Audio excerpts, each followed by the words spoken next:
Finally UP board ने अपना official model paper जारी कर दिया है। आज हम देखने वाले हैं क्लास 12 सामान्य हिंदी का एक मॉडल पेपर 2026 के लिए नया पैटर्न क्या है, और हम इस चैनल पर आपको बिल्कुल फ्री में क्रैश कोर्स प्रोवाइड कर रहे हैं। एक बार इस चैनल की प्लेलिस्ट में जाकर जरूर देखें, सारे स्पेशल टीचर हैं आपको फ्री में क्रैश कोर्स प्रोवाइड कर रहे हैं। यदि आपको ये जो हमारा क्रैश कोर्स है इसकी पीडीएफ नोट्स चाहिए तो हमारा स्टेबल क्लास ऐप डाउनलोड करें। हमारा स्टेबल क्लास दूसरा चैनल है, उसी के नाम से हमारी एप्लीकेशन है। वहां पर हमारे 2 बैच चल रहे हैं, शक्ति बैच और दूसरा क्रैश कोर्स।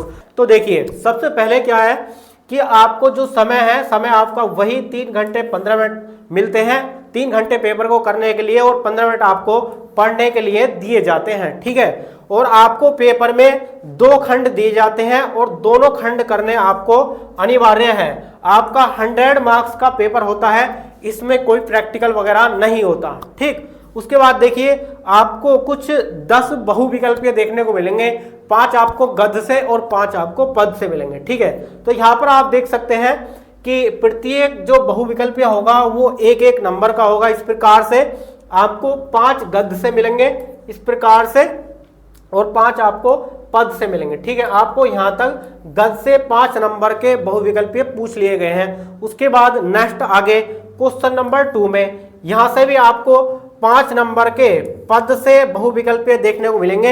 यदि आपने अभी तक हमारे जो गद्य और पद दोनों से हमने मोस्ट इंपोर्टेंट लगभग 80 से 90 बहुविकल्पीय प्रश्न की वीडियो अपलोड कर दी है, जो मोस्ट इंपोर्टेंट है आपको बोर्ड एग्जाम 2026 में, उनसे ही देखने को मिलेगा। ठीक है, तो देखिए क्वेश्चन नंबर 2 में भी इस प्रकार से एक एक नंबर के ऑब्जेक्टिव क्वेश्चन जो एमसीक्यू होते हैं ये। ठीक है, यहां तक आपको 5 नंबर के पद से देखने को मिलते हैं। ठीक है, और उसके बाद आपका 3rd क्वेश्चन पूछा गया है इसमें कि दिए गए गद्यांश पर आधारित निम्नलिखित प्रश्नों के उत्तर दीजिए। ठीक है, यानी कि आपको गद्य से एक गद्यांश देखने को मिलेगा। ठीक है, और उस पर आधारित कुछ प्रश्न होंगे, जैसे कि यहाँ पर दिए गए हैं, उस पर आधारित कुछ प्रश्न दिए गए हैं। यदि आप इस गद्यांश को अच्छे से पढ़ के पहरे को पहचान लेंगे कि ये कौन से पार्ट से लिया गया है और इससे रिलेटेड जो ये क्वेश्चन पूछे गए हैं, यदि आप इन क्वेश्चन का इसमें से देखकर यानी कि इसमें से पढ़कर इनका आंसर कर देते हैं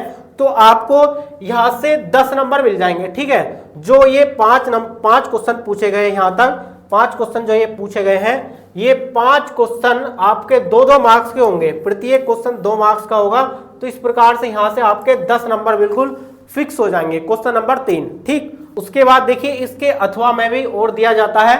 यदि आपको वो जो हमने अभी दिखाया नहीं आता है तो इसके अथवा में एक और गद्यांश दिया जाता है। यदि आप उसको नहीं करना चाहते तो उसके अथवा में दूसरा वाला कर सकते हैं, आपको केवल एक करना है। ठीक, तो इसमें भी सेम इसी प्रकार से क्वेश्चन दिए गए हैं और आप इस गद्यांश को पढ़ के अच्छे तरीके से इन क्वेश्चन का आंसर लिख सकते हैं। आपको यहां से भी 10 नंबर मिल जाएंगे। ठीक है, लेकिन आपको करना एक ही है, या तो अथवा से जो पहला क्वेश्चन दिया है वो कर सकते हैं, या अथवा के ये बाद वाला दिया गया है इसमें से कोई एक करना है जो आपको आता है। ठीक, उसके बाद नेक्स्ट क्वेश्चन नंबर 4, दिए गए पदांश पर आधारित निम्नलिखित प्रश्नों के उत्तर दीजिए। ठीक, सेम इसी का ही भाई होता है जो क्वेश्चन नंबर 3 है। ठीक, लेकिन वो गद्य से पूछा गया है, ये पद से। ठीक, सेम इसी प्रकार से इसमें भी आपको पदांश देखने को मिलेगा और इसमें भी आपको क्वेश्चन दिए गए हैं। यहाँ पर आप देख सकते हैं क्वेश्चन 1, 2 और 3, 4, 5, यानी कि आपको 5 क्वेश्चन देखने को मिलेंगे। इन 5 के आपको इस पदांश को पढ़कर 5 के आपको आंसर लिखने हैं, और आंसर लिखने के बाद आपको यहाँ से 10 नंबर मिल जाएंगे। प्रत्येक क्वेश्चन आपका 2-2 नंबर का होता है, और इस प्रकार से आपके यहाँ से 5 गुणा 2 यानी कि 10 नंबर मिल जाएंगे।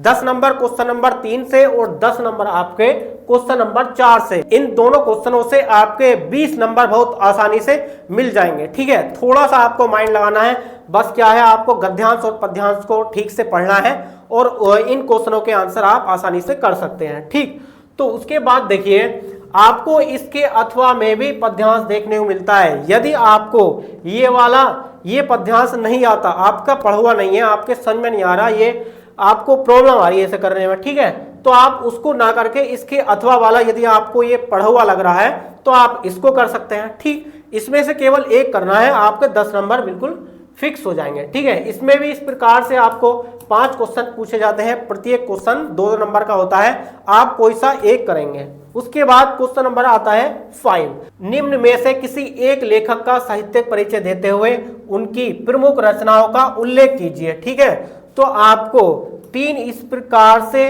लेखक के नाम देखने को मिलेंगे, उन तीनों लेखक में से किसी एक का साहित्यिक परिचय आपको लिखना है और उनकी प्रमुख रचनाओं का उल्लेख करना है। ठीक है, आपको यहां से 3 + 2 आपको 5 नंबर मिल जाएंगे। ठीक है, 5 कैसे मिलेंगे, आपको 3 नंबर तो मिलेंगे इनके साहित्यिक परिचय को लिखने पर और 2 नंबर मिलेंगे आपको उनकी प्रमुख रचनाओं का उल्लेख करने पर। ठीक है, इसमें से किसी एक लेखक का आपको साहित्यिक परिचय करना है। ठीक है, कुछ स्टूडेंट्स का यहाँ पर डाउट रहता है कि हमें साहित्यिक परिचय पूछा जाता है और उनकी प्रमुख कृतियों का उल्लेख करने के लिए क्या हमें इनका जीवन परिचय भी लिखना चाहिए या नहीं। तो देखिए यहाँ पर जीवन परिचय को हिडन किया गया है, आपको जीवन परिचय लिखना है, भले ही आप 2-3 लाइन क्यों ना लिखें, लेकिन आपको जीवन परिचय हेडिंग लिख के और उसके बाद आपको साहित्यिक परिचय लिखना है और उनकी कृतियों का उल्लेख करना, यदि आपको 5 में से 5 नंबर अगर लेने हैं तो। उसके बाद देखिए इसका ही ख खंड दिया गया है कि निम्न में से किसी एक कवि का साहित्यिक परिचय देते हुए उनकी प्रमुख कृतियों का उल्लेख कीजिए। ठीक है, अधिकतम शब्द सीमा 80, कभी कभी ये लिखा भी होता है और ये कभी कभी नहीं भी लिखा होता। तो यदि आपको ये 80 शब्द लिखा हुआ आ रहा है, आप 80 शब्द पर ध्यान नहीं देंगे, कम से कम आपको जो पेपर होता है, पेपर का एक साइड और अगले पेज का आधी, यानी कि लगभग 1.5 पेज आपको करना होगा। ठीक है, तो इस प्रकार से जब आपको 5 नंबर मिलेंगे, यदि आप बिल्कुल ज्यादा ही शॉर्ट में कर देंगे तो आपके मार्क्स कट जाएंगे, यदि आप बहुत ज्यादा बड़ा लिखेंगे 2-3 पेज का तब भी आपके मार्क्स कट सकते हैं। जब आपको बोल रहा है कि 80 शब्द में लिखना है, ठीक है, तो आप इतना लिखें कि एग्जामिनर को ये लगे कि ना ये छोटा है और ना ये बड़ा। ठीक है, तो इसी प्रकार से जो क्वेश्चन नंबर ये था क्वेश्चन नंबर 5, इसका ही ख खंड होता है। इसमें जो है क्वेश्चन नंबर 5 के क खंड में जो है लेखक का साहित्यिक परिचय लिखना होता था, लेकिन जो इसका ख खंड है इसमें कवि का साहित्यिक परिचय आपको लिखना है और उनकी प्रमुख कृतियों का उल्लेख करना है। तो सेम इसमें भी इसी प्रकार से 3 कवियों के नाम देखने को मिलेंगे और उनमें से किसी एक कवि का जीवन परिचय, साहित्यिक परिचय और उनकी कृतियों का उल्लेख करना है। उसके बाद इसमें क्वेश्चन नंबर 6, इसमें देखिए ध्रुव यात्रा कहानी का सारांश, यानी कि कहानी का सार अपने शब्दों में लिखना है। आपको कहानी पूछी जाती है, या तो आपको ध्रुव यात्रा करनी है या इसके अथवा में एक और दी गई है पंचलाइन, कहानी के आधार पर लेखक का उद्देश्य स्पष्ट कीजिए। हम आपको इस चैनल पर पूरा जो ये आपको पेपर बता रहे हैं पूरे को सॉल्व कराएंगे। ये पेपर ही नहीं, आपको वो कंटेंट इस चैनल पर दिया जाएगा जिससे आप 90+ मार्क्स स्कोर कर सकते हैं। ठीक है, आपको इस चैनल पर वही कंटेंट मिलेगा जो 2026 में आने वाला है। ठीक है, तो कहानी से आपके यहाँ से 5 नंबर फिक्स हो जाएंगे। इंपोर्टेंट तो वैसे पंचलाइट और ध्रुव यात्रा ही है, इसमें से आपको पूछ लिया जाएगा। ठीक है, तो उसके बाद क्वेश्चन नंबर 7 इसमें दिया गया है कि स्वपठित काव्य खंड के आधार पर किसी एक खंड के एक प्रश्न का उत्तर दीजिए। ठीक है, अधिकतम शब्द सीमा 80। तो आपको ये जो क्वेश्चन नंबर 7 है ये बिल्कुल फिक्स होता है, आपको प्रति वर्ष बोर्ड एग्जाम में ये पूछा जाता है, ये क्वेश्चन चेंज बिल्कुल भी नहीं होता। ये क्वेश्चन डिस्ट्रिक्ट वाइज होता है, आपको इसमें से कौन सा करना होता है, आपको इस प्रकार के 6-7 क्वेश्चन देखने को मिलेंगे। हमें अपने जिले में कौन सा करना है इसके लिए हम एक स्पेशल में वीडियो बना देंगे। ठीक है, ये क्वेश्चन बिल्कुल फिक्स होता है। उसके बाद देखिए यहाँ से संस्कृत स्टार्ट हो जाती है क्वेश्चन नंबर 8 से। ठीक है, तो दिए गए संस्कृत पदांशों में से किसी एक का ससंदर्भ हिंदी में अनुवाद कीजिए। ठीक है, तो आपको ये जो संस्कृत का पहरा देखने को मिलेगा, इसमें से आपको क्या करना है, उसका संदर्भ लिखना है, आपको संदर्भ लिखना है और हिंदी में अनुवाद करना है। ये जो पहरा है आपको पहचान लेना है कि ये कौन से पार्ट से है और उसका संदर्भ लिखने के बाद और इस पूरे पहरे की आपको हिंदी में अनुवाद करना है, यानी कि संस्कृत को ट्रांसलेट करके आपको हिंदी में लिखना है। आपको इस प्रकार से 2 नंबर आपको संदर्भ लिखने पर और 5 नंबर आपको इसकी हिंदी लिखने पर, आपको इस प्रकार से यहां से 7 नंबर मिल जाएंगे क्वेश्चन नंबर 8 से। यदि आपको ये क खंड नहीं आता है, आपका पढ़ा हुआ नहीं है, ठीक, तो आप इसके अथवा में दूसरा वाला भी कर सकते हैं, लेकिन आपको करना एक ही है। ठीक, उसके बाद देखिए इसका ख खंड है कि दिए गए श्लोकों में से किसी एक का ससंदर्भ हिंदी में अनुवाद कीजिए। जैसे हमने पीछे बताया गद्यांश और पद्यांश पूछा जाता है, ठीक है, 10 और 10 20 नंबर का पूछा जाता है।